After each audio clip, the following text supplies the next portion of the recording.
and welcome to my weekly video blog, and today on A Vogel Talks Menopause I'm going to be answering some embarrassing questions. If you like my tips and advice, then please subscribe and remember to hit the bell icon so you can be notified of all my new videos. The problem is the menopause can throw some really embarrassing symptoms and situations your way. And a lot of them are really not spoken about. Women don't want to talk about these things to other people because they are extremely embarrassed, or they think that there is something seriously wrong with them. So what I am going to do for this week and next week is look at 6 of the more common embarrassing questions that I do get asked quite regularly. I'm going to do 3 this week and 3 next week. So number 1 is, why do nipples hurt so much in the perimenopause, and why am I getting breast tenderness?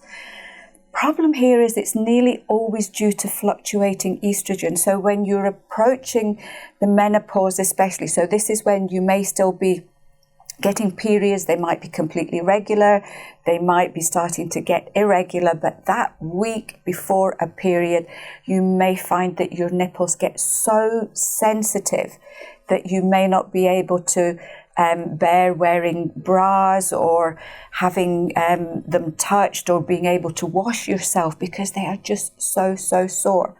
Sometimes women tell me they feel that they throb or they sting, and this can last, as I say, for maybe a week, sometimes even longer. For breast tenderness as well, again, it tends to be high levels of estrogen, so maybe this can start mid-month, and you may find that just as you get to your period, this starts to ease off. What to do with this one? First of all, if you are still getting regular periods, if they're still heavy, or they may be getting a little bit longer, but you are getting a period every month, as long as you're not on any contraceptives, you could try the herb Agnus castus. This is licensed for PMS symptoms with regular periods. You may also find applying St. John's wort oil to the nipples if you can stand it. This can help to ease the pain and the stinging. I have been told by women who've tried it that you may need to apply it 3 to 5 times a day, and it can take a couple of weeks before it starts to really take effect. Check your bra. You know, it's amazing how many women end up wearing the wrong size bra. I did for years, and I'm totally embarrassed about it. So you need to make sure that you get yourself measured regularly. The reason being is that as you approach the menopause, the size and shape of your breasts can change quite dramatically. So if you're running around with the wrong size bra, especially if you wear underwired ones, then these can affect the circulation around the breast, and this can contribute to a lot of pain. If your nipples are really sensitive, watch what kind of washing powder that you're using, because the chemicals in washing powders and also fabric conditioners can sometimes be enough just to irritate the nipples a lot. Dehydration, that's a really big factor as well. Some women find taking a kelp supplement can be helpful, so it's worth maybe trying that for a month or 2 to see if that can be a benefit.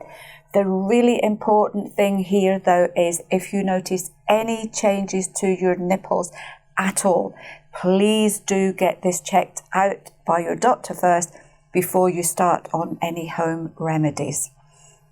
Number 2 is it common to get really sweaty in the groin area? Yes, this does happen quite a lot too. Remember that as you approach the menopause, and in the menopause, your body's temperature regulation can go completely crazy. Your body thinks that you're far too hot, and it will make you sweat a lot more or give you a flush. Problem is, and I have talked about this before, is that if we're sweaty, we tend to put on an awful lot of antiperspirant. So if your body is desperate to regulate its temperature, and you have blocked the pores under your arms with antiperspirant, the body is going to find another area to to sweat from, and unfortunately the groin area is a really common one. The other area where you can start to sweat a lot more is your feet. You might find you start to get more sweaty and maybe even more smelly feet too. So what do you do with this one?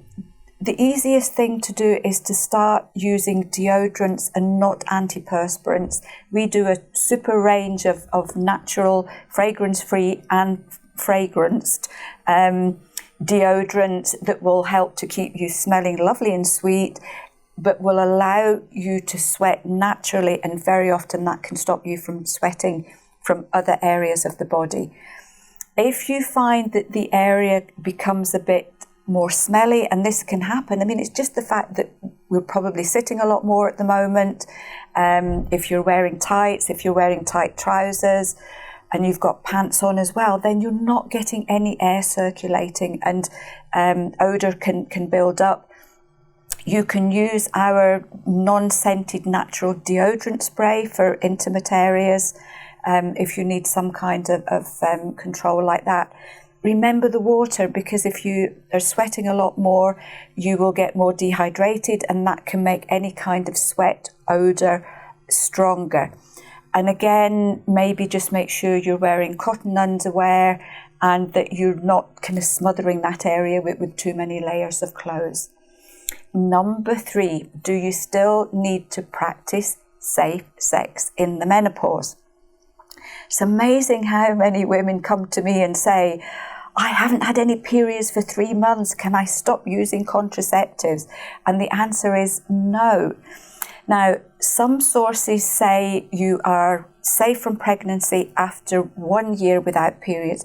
But in our experience, a lot of women get periods back after that point.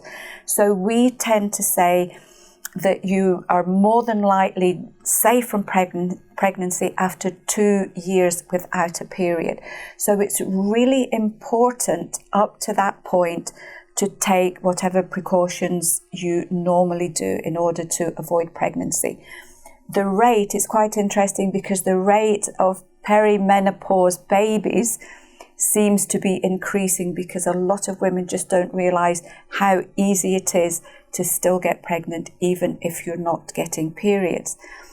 The other thing that's really important is that sexually transmitted diseases are also on the increase in the perimenopause and menopause age groups. So again, it's really important to practice safe sex all the time, regardless if your periods have stopped or not. I hope you found these 3 helpful.